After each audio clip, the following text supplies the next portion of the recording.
नमस्कार, आप देख रहे हैं स्पेशल रिपोर्ट और आपके साथ में विजेंद्र सोलंकी। धर्मांतरण यानी जिस धर्म में आपने जन्म लिया उस धर्म से हटकर दूसरे धर्म में जाना। वजह आस्था पर ज्यादातर लोभ या मजबूरी का भारी पड़ना।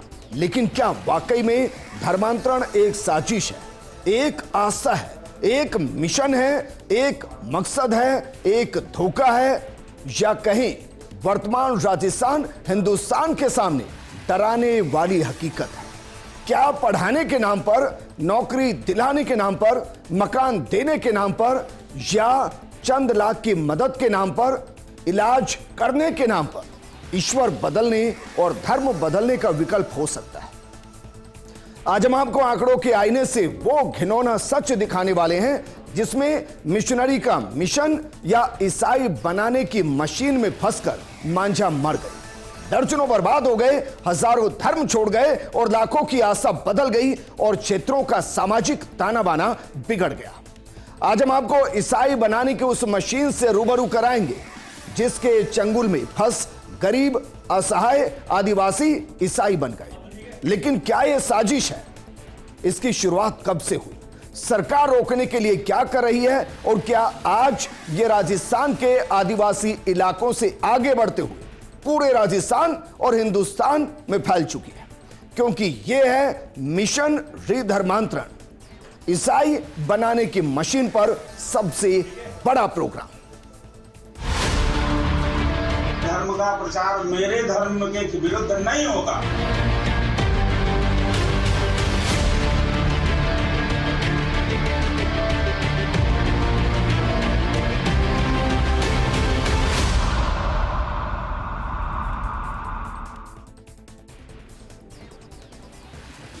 शुरुआत राजस्थान के आंकड़ों के साथ करते हैं और उन आंकड़ों के साथ करते हैं जो 2001 और 2011 की जनगणना के बीच में फंसे हुए हैं। जरा इन आंकड़ों पर गौर फरमाइए, उसके बाद आपको जमीनी हकीकत बताते हैं कि अगर अब जब जनगणना होगी तो इन आंकड़ों में कितना बदलाव होता हुआ आपको नजर आ सकता है। लेकिन 2001 और 2011 के जनगणना के आंकड़ों को जरा देखिए। 2001 के अंदर 72,660 ईसाई थे।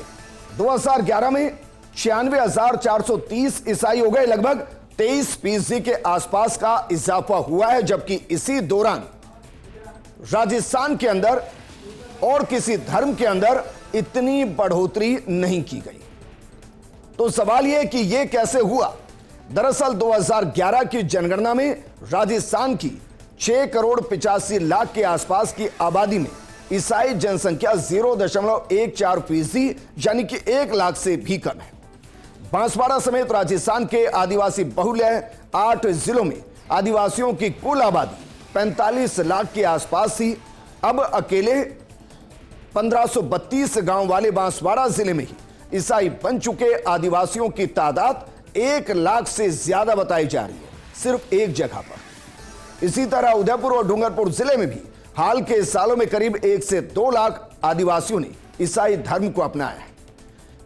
उदयपुर जिले के कोटड़ा, झाडोल और भलासिया, डूंगरपुर जिले के 84 और बिछीवाड़ा, बांसवाड़ा जिले के कुशलगढ़, सज्जनगढ़, गढ़ी, बागीदोरा, प्रतापगढ़ जिले के धरियावद गांव के अंदर धर्मांतरण की सबसे ज्यादा मामले सामने आए। ईसाई बनाने की मशीन का एपी सेंटर खीरवाड़ा और ऋषभदेव इस वक्त बने हुए हैं। लेकिन जनसंख्या में ईसाइयों की संख्या क्यों नहीं बढ़ रही? इसको समझने के लिए आपको एक टर्म समझनी होगी, क्योंकि सरकारी आंकड़ों में ईसाइयों की संख्या नहीं बढ़ रही, जबकि सामाजिक आंकड़ों के अंदर ईसाई बहुत तेजी से बढ़ रहे हैं। इसके पीछे एक शब्द है, इस शब्द को समझिए और इसका मतलब क्या है यह समझिए। इस शब्द का मतलब, उससे पहले शब्द क्रिप्टो क्रिश्चियन। क्रिप्टो करेंसी आपने सुना होगा, लेकिन यहां शब्द है क्रिप्टो क्रिश्चियन बनाम सीक्रेट बिलीवर्स। इसकी परिभाषा क्या है? इसकी परिभाषा है कि छद्मवेशी हिंदू हैं, कार्य ईसाईयत के लिए करते हैं। इनको ईसाई जनसंख्या में नहीं जोड़ा गया, लेकिन ये प्रचार प्रसार ईसाई धर्म का करते हैं और ईसाई धर्म के हिसाब से ही ये चलते हैं। लेकिन ये अपना नाम नहीं बदल रहे हैं। नाम बदलने के साथ साथ ये सरनेम को सिर्फ जुबानी बदल रहे हैं, कागजों में नहीं बदल रहे। जैसे रामधन जोसेफ नहीं हो सकता, लेकिन है। कमाल की बात यह कि जो पादरी हैं उनके भी नाम ऐसे ही हैं, और वो जब आंकड़ों में नहीं बदल रहे तो जनसंख्या के आंकड़ों में वो बदलाव महसूस नहीं हो रहा, जबकि गांव के गांव ईसाई धर्म अपना चुके हैं। ऐसे कई जगह से उदाहरण आते हैं। सिर्फ इतना नहीं है कि ईसाई धर्म बढ़ रहे हैं, ईसाई धर्म के अंदर लोग बढ़ रहे हैं, बल्कि चर्च को लेकर भी राजस्थान में एक आंकड़ा आया। हालांकि आंकड़े को हम संभावित आंकड़ा कह रहे हैं, ये थोड़ा बहुत आगे पीछे हो सकता है, लेकिन जो भी है ये बेहद चौंकाने वाला है। आंकड़ा ये क्या कह रहा है, जरा इसको भी समझिए, क्योंकि इस आंकड़े के मुताबिक राजस्थान के आदिवासी जिलों में जो चर्च की संख्या है वो 2011 में लगभग 40 से 50 के आसपास थी, जो 2024 में बढ़कर 250 के आसपास हो गई है। अब सोचिए जरा, यह बढ़ोतरी 500% है, 500%। जबकि वर्तमान में आदिवासी इलाकों के अंदर जो ईसाई धर्म को मानने वाले वो 7 से 10% के आसपास है। उनमें कितने क्रिप्टो क्रिश्चियन हैं, या यूं कहें कि ज्यादातर ही क्रिप्टो क्रिश्चियन है, क्योंकि सरकारी आंकड़े में वो सामने नहीं आ रहे हैं। लेकिन जो सामने आ रहा है वो बेहद चौंकाने वाला है। वो चौंकाने वाला इसलिए क्योंकि एक के बाद एक एफआईआर दर्ज हो रही हैं। आज हम आपको अलग अलग राजस्थान के जिलों के अंदर जो एफआईआर दर्ज हुई हैं बीते कुछ दिनों में, उनको आपको देखना चाहिए। सबसे पहले बात करते हैं आदर्श नगर अजमेर के पुलिस थाने के अंदर जो एफआईआर दर्ज हुई। उस एफआईआर का जो नंबर है वो है 27541003240056। उसके पंजीयन की तारीख है 4 मार्च 2024। वर्तमान स्थिति है आरोप पत्र दाखिल, आगे की जांच जारी। और आरोप क्या है? आरोप है ईसाई धर्म अपनाओ वरना घर से निकाल दिया जाएगा। और जो धर्मांतरण के शिकार हैं वो नरपत सिंह चौहान का परिवार है। आप सोचिए जरा, बाकायदा कहा जा रहा है कि पहले शादी की, फिर धर्मांतरण के लिए धमकी दी, साले साडू पत्नी ने मारपीट की और धर्मांतरण करने पर मजबूर किया। दूसरा मामला पुलिस थाना सांगरिया हनुमानगढ़। यह इसलिए महत्वपूर्ण है क्योंकि आदिवासी बेल्ट के अंदर बड़े व्यापक स्तर पर धर्मांतरण चल रहा है, लेकिन इन इलाकों के अंदर आना यह बता रहा है कि राजस्थान के हर कोने के अंदर यह सब चल रहा है। पुलिस थाना सांगरिया हनुमानगढ़, एफआईआर नंबर 27505039240246, पंजीयन की तारीख 28 अप्रैल 2024।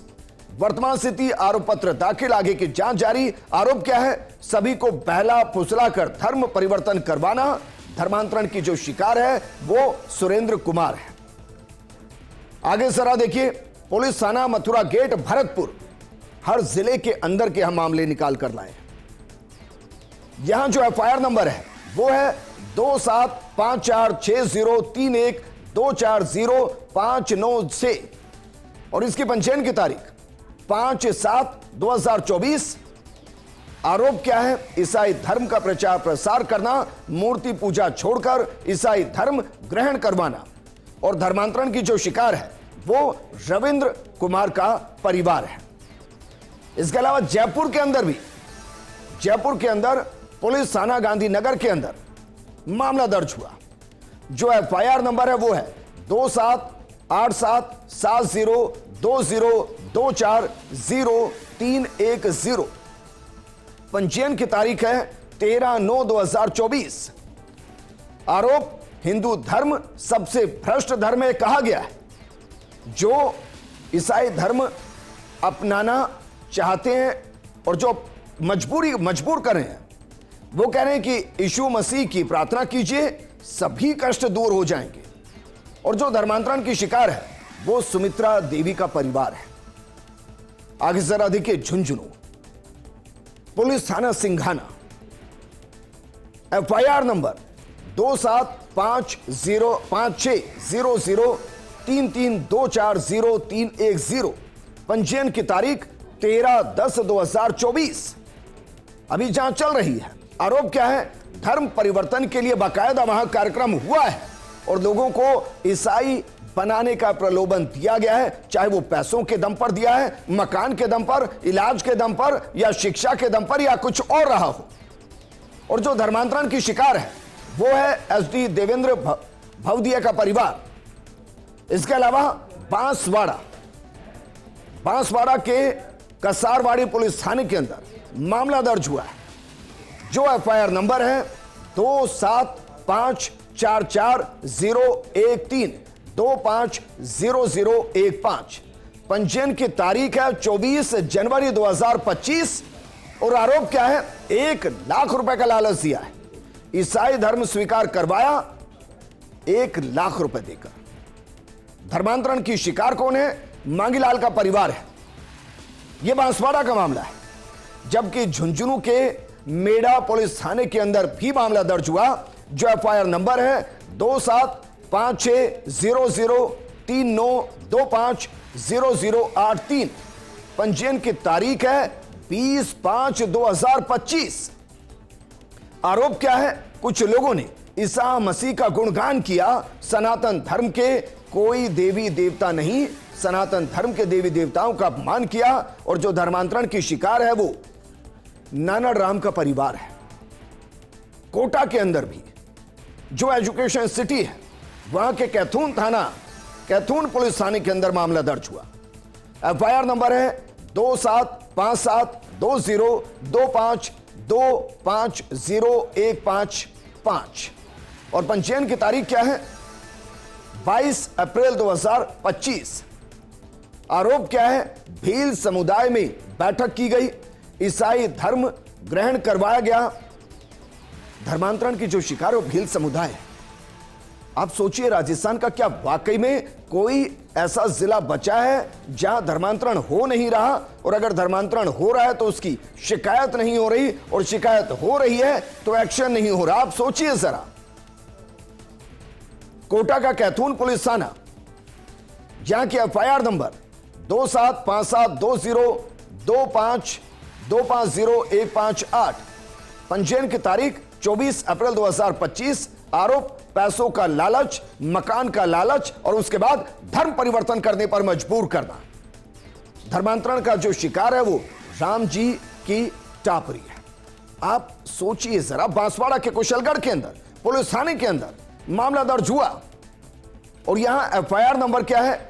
27544019240024। पंजीयन की तारीख 18 जनवरी 2024। आरोप क्या है? परिवादी के घर पर प्रार्थना और बाबा रामदेव मंदिर के सामने ईसाई धर्म की मंडली जानबूझकर चली।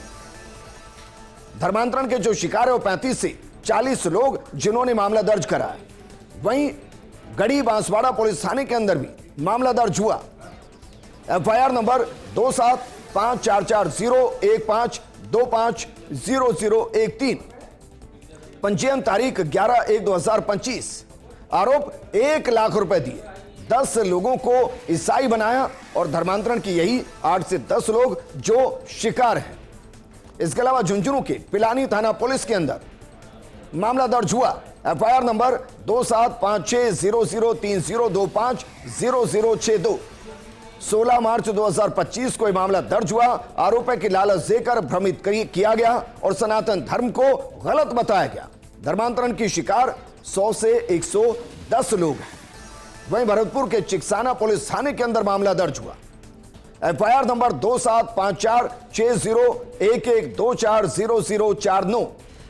जो पंजीयन तारीख है वो 15 फरवरी 2024। आरोप है बाइबल बांटी गई, हिंदू धर्म के प्रति भड़काया गया, हिंदू धर्म के देवी देवताओं को अपशब्द कहा गया।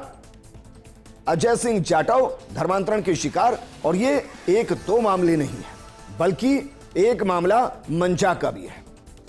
वो मंजा जो मिशनरी की साजिश से मौत तक पहुंच गई, क्योंकि प्रार्थिया की बेटी मंजा की शादी लक्ष्मण के साथ हुई। शादी हिंदू रीति रिवाज के साथ संपन्न हुई, जिसमें प्रार्थी ने दहेज में डबल बेड, अलमारी, TV, fridge, cooler, washing machine, sofa set, बर्तन, स्टील, पीतल, नगद 1,51,000 रुपए दिए। बाकायदा बारात की खातिरदारी के लिए 5 लाख रुपए खर्च किए गए।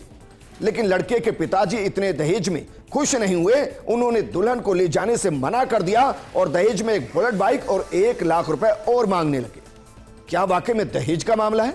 आगे समझिए सर। जैसे तैसे मंजा को विदा किया गया, लेकिन दहेज लोभी अपनी हरकतों से बाज नहीं आए। मंजा को दहेज के लिए प्रताड़ित और मारपीट करने लगे। मंजा अपने भाई को फोन करती है और ले जाने को कहती है और कहती है कि 3 अन्य आदमी और 2 औरतों को बाकायदा बुलाया गया और बुलाकर जबरन धर्म परिवर्तन ईसाई धर्म में करा रहे थे। मंजा कहती है कि मुझे कहा जा रहा था कि तुम ईसाई धर्म ग्रहण करो। प्रार्थी की बेटी ने मना कर दिया। तीनों पादरियों ने मंजा के साथ जबरन शारीरिक संबंध बनाए, मानसिक प्रताड़ित किया और अश्लील हरकत की। मंजा ने अपने भाई को सारी आप बीती बताई और उसके बाद मंजा ने अपने गले में फंदा लगाकर आत्महत्या कर ली। आप सोचिए जरा, क्या वाकई में एक धर्म को अपनाना और ना अपनाना, क्या ये एक व्यक्ति का अधिकार नहीं हो सकता?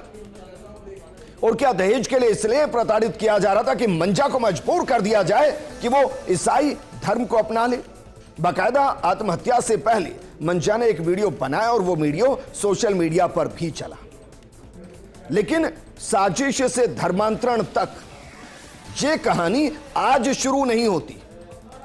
अब हम आपको भारत के अंदर ईसाई धर्म के प्रचार प्रसार, मिशनरी के मिशन धर्मांतरण की वो हकीकत बताने वाले हैं जो वास्को डिगामा की एंट्री के साथ शुरू होती है। जरा इस पर भी आपको गौर फरमाना चाहिए, क्योंकि 1498 वास्को डिगामा की एंट्री होती है और इस दौरान कुछ ही दिनों में छल कपट से ईसाईकरण शुरू होता है। साल 2000, माफ कीजिएगा, साल 1505 के आसपास। 1813 में पहला बिशप TF मिडिल्टन भारत पहुंचता है और गोवा में ईसाई बनाने की साजिश 1812 तक चलती है और इस दौरान ना जाने कितने मंदिरों को चर्च में बदल दिया जाता है। बाकायदा महात्मा गांधी जी का लेख इस तरफ इशारा करता है और इस लेख के अंदर क्या लिखा गया था, जरा आज इसको सबको पढ़ना चाहिए और सवाल पूछना चाहिए कि जिसका जिक्र गांधी जी कर चुके थे उस पर कभी सरकारों ने काम क्यों नहीं किया। जरा देखिए और इसको समझिए कि गांधी जी क्या कह रहे थे। वो कह रहे थे कि 5,000 विदेशी फादर यानी पादरी प्रति वर्ष 20 करोड़ रुपए भारत के हिंदुओं के धर्मांतरण पर खर्च करते हैं। अब विश्व भर के 30,000 कैथोलिक आगामी नवंबर 1937 में मुंबई में इकट्ठे होंगे, जिनका लक्ष्य ज्यादा से ज्यादा भारतीयों पर विजय पाना है। यह गांधी जी का लेख 6 मार्च 1937 को हरिजन के अंदर छपा। 6 मार्च 1937 को उस दौर में सोचिए 20 करोड़ रुपए विदेशी इस बात पर खर्च कर रहे थे कि कैसे हिंदुस्तान के अंदर क्रिश्चियनिटी को आगे बढ़ाया जाए। सिर्फ इतना नहीं है, आप में से ज्यादातर लोग भवानी शंकर न्योधी आयोग की रिपोर्ट के बारे में जानते ही नहीं होंगे और अंदाजा भी नहीं होगा कि इस रिपोर्ट की जरूरत कब हुई, इस आयोग के गठन की जरूरत कब महसूस हुई देश में। क्योंकि जिस आयोग डॉक्टर भवानी शंकर न्योधी की बात हम करें उसका गठन 14 अप्रैल 1955 में हो गया था। 1937 में गांधी जी विरोध दर्ज करा रहे थे। वो बता रहे थे कैसे ईसाई धर्म के प्रचार प्रसार के लिए हिंदुस्तान में एक बड़ा पैसा विदेश से आ रहा है। 1955 में बाकायदा आयोग गठित होता है जिसमें 7 सदस्य होते हैं और बाकायदा एक ईसाई को भी इसमें जोड़ा जाता है। इसकी रिपोर्ट प्रस्तुत होती है 1956 के अंदर, जो लगभग 1500 पृष्ठ की थी और इसमें निष्कर्ष क्या निकलता है? धर्मांतरण में विदेशी धन का इस्तेमाल स्वतंत्र राज्य की मांग की साजिश, और यह मध्य प्रदेश के अंदर उठी थी। उस दौर में यह जिक्र हो गया था कि विदेशी धन का इस्तेमाल भारत में व्यापक स्तर पर धर्मांतरण के लिए किया जा रहा है। तो सवाल यह कि क्या हमने कुछ किया उसके बाद? क्या उस दौर की सरकारों ने भवानी शंकर न्योधी आयोग की इन 1500 पन्नों की रिपोर्ट पर कोई गंभीरता दिखाई? यह भी हम आपको बताते हैं, जरा देखिए। क्योंकि देश में कैथोलिक चर्च के पास कितनी जमीन आज के दौर में इससे आप यह अंदाजा लगा सकते हैं कि क्या भवानी शंकर आयोग की रिपोर्ट गंभीरता से देश में ली गई है। यह एक आंकड़ा ही आपको काफी है बताने के लिए। जरा इस आंकड़े पर गौर फरमाइए और देखिए जरा, वर्तमान में कैथोलिक चर्च के पास जो जमीन का आंकलन किया जा रहा है, संभावित आंकलन, वो स्कूल और कॉलेज के पास 14,429 जमीनें हैं, जबकि ट्रेनिंग इंस्टीट्यूट के पास 1,086 जमीन है और अस्पताल और डिस्पेंसरी के पास 1,826 जमीनें हैं। यह कैथोलिक चर्च के पास है। यह जमीन कहां से आई? आप सोचिए, देश के अंदर 1% के आसपास, राजस्थान के अंदर लगभग 0.4% के आसपास, तो फिर ये 250 चर्च किसके लिए हैं? और क्या वाकई में कैथोलिक चर्च के पास इतनी जमीन है जिसका अंदाजा नहीं? यह सवाल इसलिए क्योंकि वक्फ बोर्ड बाकायदा अपनी संपत्ति का आंकलन रखता है, लेकिन इनके पास नहीं है और डाटा जारी भी नहीं होता है। लेकिन 300 वर्षों में क्या वाकई में हिंदुस्तान को ईसाई राष्ट्र बनाने की तरफ यह सब चल रहा है? क्योंकि आपने गजवाए हिंद सुना होगा, 2047 का जिक्र सुना होगा, लेकिन यहां एक अलग कहानी चल रही है। कहानी इसलिए क्योंकि पोप दूसरी बार नवंबर 1999 में भारत आए थे और इसी बीच भारत में ईसाइयों की गतिविधियां काफी तेजी से बढ़ी थी। इंडियन इवेंजिकल टीम ने 2000 तक भारत में 2000 नए चर्च बनाने का लक्ष्य रखा। उसने अगले 300 वर्षों में भारत के एक ईसाई राष्ट्र बनाने का भी उद्देश्य रखा। उन्होंने भारत के प्रत्येक ग्राम, शहर और कस्बे को ईसाइयत के अनुयायियों से भरने को कहा। उस काल की ईसाई संस्थाओं द्वारा करोड़ों रुपए के व्यय का विवरण मिलता है। इनमें राजस्थान और आदिवासी और दलित बाहुल्य इलाकों को टारगेट किया गया है और कई वेबसाइट इसका उल्लेख करती है। पांचजन्य भी इसका उल्लेख करता है। लेकिन इससे थोड़ा और पीछे जाइए। पोप का भारत आगमन ये कैसे हुआ? कौन कर रहा था? क्योंकि जो हिस्ट्री कह रही है वो कह रही है कि पोप के भव्य स्वागत में नवंबर 1964 में मुंबई के अंदर बाकायदा एक सम्मेलन होता है, 38वें यूक्राइटिक अंतर्राष्ट्रीय सम्मेलन। और कमाल की बात यह कि भारत की सेकुलर सरकार ये सब कर रही होती है, जबकि जो पोप आ रहे होते हैं वेटिकन सिटी के राष्ट्र अध्यक्ष के रूप में नहीं, ईसाई पोप के रूप में भारत आए थे और उनके साथ 25,000 विदेशी पादरी भी विभिन्न देशों से भारत आए। मुंबई के पत्र विल्ड्स में इस सरकारी स्वागत का विस्तृत विवरण मिलता है। विल्ड्स के 12 दिसंबर 1964 के पत्र में इसका जिक्र किया गया है। पोप ने अपने भाषण में उस ओर में कहा था कि विश्व से केवल एक ही धर्म सच्चा है और वो है ईसाईयत। क्रिश्चियन अवेक नामक पत्रिका ने लिखा है कि जब ईसाईयत और देश की वफादारी में टकराव हो तो निश्चय ही सच्चे ईसाई को देश नहीं बल्कि ईसा की आज्ञा माननी चाहिए। ब्रिटिश पादरी पहले नाम बदलकर बाद में पादरियों की सेना के रूप में भारत पहुंचे और जबरन और मनमाने ढंग से धर्मांतरण करवाने लगे। हमने जिक्र किया था कि 1812 तक गोवा के अंदर व्यापक स्तर पर धर्मांतरण हुआ। 1813 से कोलकाता में पहला बिशप T.F. मिडिल्टन भारत पहुंचा था और इन मिशनरियों को खुले तौर पर ब्रिटिश सरकार का उस ओर में संरक्षण मिला। 1857 में ईस्ट इंडिया कंपनी के अध्यक्ष O.T. मैगल्स ने कहा था कि परमात्मा ने हिंदुस्तान का विशाल साम्राज्य इंग्लैंड को इसलिए सौंपा ताकि हिंदुस्तान में एक सिरे से दूसरे सिरे तक ईसा मसीह की विजयी झंडा फहराने लगे।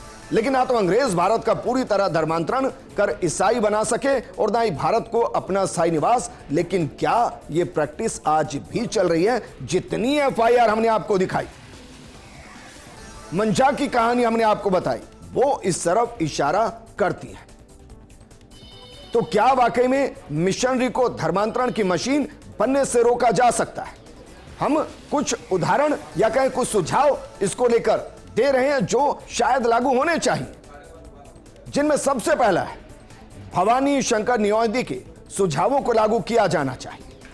दूसरा है धर्मांतरण कराने वाले विदेशी पादरियों को भारत से बाहर निकाला जाना चाहिए। तीसरा है लोभ, लालच, धोखे, जबरदस्ती से धर्मांतरण के खिलाफ कठोर कानून बनना चाहिए। चौथा है विदेशी धन को ईसाईयत के प्रचार में इस्तेमाल से रोका जाना चाहिए।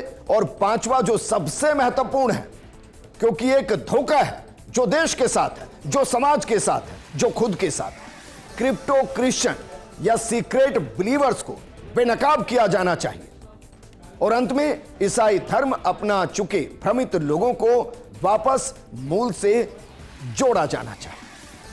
लेकिन इन सबके बीच में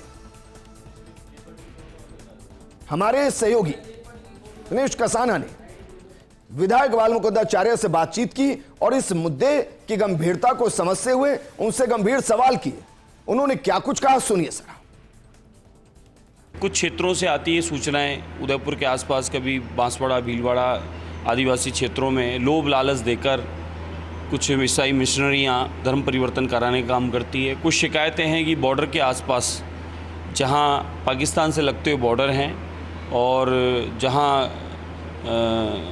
थोड़े गरीब माने झुग्गी झोपड़ियों में रहने वाले माने, उन लोगों के लोभ लालच देकर वहाँ भी कुछ इस्लामिक कुछ संस्थाएं लोगों को धर्म परिवर्तन का काम करवा रही हैं। ऐसी शिकायतें हैं, लेकिन वहाँ हमारे कार्यकर्ता विश्व हिंदू परिषद के वो लोग वहाँ पर काम कर रहे हैं और उसको भी रोकने का प्रयास कर रहे हैं। लेकिन अभी पिछले दिनों मैं आसाम के क्षेत्रों में था, पहाड़ी क्षेत्रों में ईसाई संस्थाएं वहाँ बड़ा धर्म परिवर्तन करवा रही हैं। कुछ दक्षिण भागों में करवा रही हैं, कुछ तटीय क्षेत्रों में करवा रही हैं, कुछ आजकल लोभ लालच देकर, कुछ शिक्षा का लालच देकर, कुछ पुस्तकों का लालच देकर, कुछ शादी ब्याह का लालच देकर, कुछ तंत्र मंत्र की कुछ ऐसी क्लासेस लगवा के कि वहाँ कोई ऊपरी बाधा ठीक होती है, कोई पीड़ा ठीक होती है। इस प्रकार की भी कुछ संस्थाएं कहीं कहीं सुनाई आया है कि वो ऐसा बुला के उनका परिवर्तन का काम करती है। इस पे ठोस कानून बन रहा है, ठोस कानून बन चुका है, ये माने आप। अब आगे ऐसी गतिविधियां या ऐसी सूचनाएं आएगी या ऐसी इस प्रकार की संस्थाएं कोई काम करेगी तो कड़क कानून होगा, तो एक भय रहेगा तो ये मानो कि इस प्रकार की जो संस्थाएं काम कर रही है उनका पूर्णतः लगाम लगेगी और बंद हो जाएगा। मैं धन्यवाद देना चाहता हूँ राजस्थान भाजपा की सरकार को, आदरणीय मुख्यमंत्री भजनलाल जी को, जिन्होंने कुछ एक चीज़ें आने के तुरंत पश्चात जो आवश्यकता थी उस पर बहुत तेज़ गति से काम हुआ। उसी में ये माने कि धर्मांतरण कानून लाकर और प्रदेश में जिस प्रकार से भय से, लालच से, किसी भी तरीके से धर्म परिवर्तन कराने का काम जो संस्थाएं कर रही है उन संस्थाओं पर लगाम लगेगी और ये मानो कि ये कानून बनते के साथ ये दुकानें तुरंत प्रभाव से बंद हो गई। पलायन भी एक बड़ा मुद्दा बन रहा है और ख़ासतौर से परकोटा जहां पर आपकी विधानसभा क्षेत्र है, क्या मानते हैं कौन इसके पीछे है और किन की वजह से ये लगातार इस तरह की घटनाएं बढ़ रही हैं और क्यों नहीं सरकार इन पर ठोस कार्रवाई करती है? हवामहल विधानसभा में तो हमने बहुत कुछ काबू पाया है। जिस प्रकार से पुराने बिल्डिंग कॉम्प्लेक्स बन रही थी उन पर रोक लगी है, जिस प्रकार से तेज़ गति से लोग मकान बेचकर भय के वजह से जा रहे थे उस पर रोक लगी है। लेकिन आदर्श नगर और किशनपोल विधानसभा में नियमित मकान बिकने की सूचनाएं आ रही है। उसके जो बड़े कारण बताए जाते हैं, पहला कारण तो ये कि वहाँ पर सनातनी लोग तेज़ गति से निकल रहा है, क्योंकि सनातनियों की पिछले सरकारों ने सुनी नहीं। पिछली जब कांग्रेस की सरकार थी तो तुष्टीकरण की राजनीति होती थी और सनातनी व्यक्ति अपनी फरियाद लेकर थाने पर कहीं जाता था तो कोई सुनता नहीं था। हम जैसे लोग आवाज़ उठाते तो हम पर केस कर दिया जाता था, आवाज़ दबाने का प्रयास किया जाता था। मैं खुद उस बात को भुगता हूँ और 3 केस मेरे पे लगे हुए हैं। प्राचीन मंदिर, मठ, आश्रम जिन पर कब्जा कर लिया गया था इनका, जिनको हम छुड़वा रहे हैं अब धीरे धीरे कानूनी कार्रवाई से। क्या वाकई में जो मिशनरी धर्मांतरण पर लगे हुए और ईसाई बनाने की मशीन जो लगातार चल रही है, क्या उसको रोका जा सकता है? हमने 6 समाधान बताए जो लागू होने चाहिए, लेकिन इसमें एक और समाधान है जो राजस्थान के बांसवाड़ा जिले की गांगड़ तलाई तहसील के जाबुंडी ग्राम पंचायत के अंतर्गत स्थित सोडला दूधा गांव में हुआ। दरअसल 30 साल पहले जहां 40 से 45 हिंदू परिवारों ने ईसाई धर्म को अपनाया था। इनमें गौतम गरासिया भी थे, जिन्होंने अपने परिवार के इलाज के लिए और ईसाई समुदाय द्वारा पैसों का लालच दिए जाने के बाद ईसाई धर्म स्वीकार किया था। लेकिन हाल ही में गौतम और उनके परिवार समेत लगभग 40 से 45 परिवारों ने ईसाई धर्म को छोड़कर हिंदू धर्म में वापसी कर ली है। लेकिन सच ये भी है कि ईसाई मिशनरीज ने बहना, दड़ोदिया, महूदी, वागदरी गांव में करोड़ों खर्च कर धर्मांतरण करा है। बाकायदा रविवार को प्रार्थनाएं हो रही हैं। कनबा, बालदिया, गढ़माला, गैंड, पालीसोड़ा, खजूरी गांव के अंदर धर्मांतरण तो हो ही रहा है, बल्कि वहां खेल ऐसा है कि सरनेम बदला नहीं जा रहा। जिस क्रिप्टो क्रिश्चियनिटी का जिक्र हम करें वो दरअसल यही है। और आंकड़े कुछ बता रहे हैं कि बीते 5 सालों में 22 नए चर्च वहां बन चुके हैं। 1,50,000 से 1,75,000 तक हिंदू से ईसाई धर्म में धर्मांतरण कर चुके हैं। ये ऑफिशियल आंकड़े नहीं, क्योंकि ऑफिशियली रजिस्टर्ड ही नहीं, वो अपने नाम को परिवर्तित कर ही नहीं रहे। और इसलिए क्रिप्टो क्रिश्चियनिटी का खुलासा होना चाहिए और जो धर्मांतरण की मशीन चल रही है इसको रोका जाना चाहिए। इस प्रोग्राम में फिलहाल इतना ही। आप बने रहिए फर्स्ट इंडिया न्यूज के साथ, क्योंकि खबरों का सिलसिला लगातार जारी है। नमस्कार। धर्म का प्रचार मेरे धर्म के विरुद्ध नहीं होगा।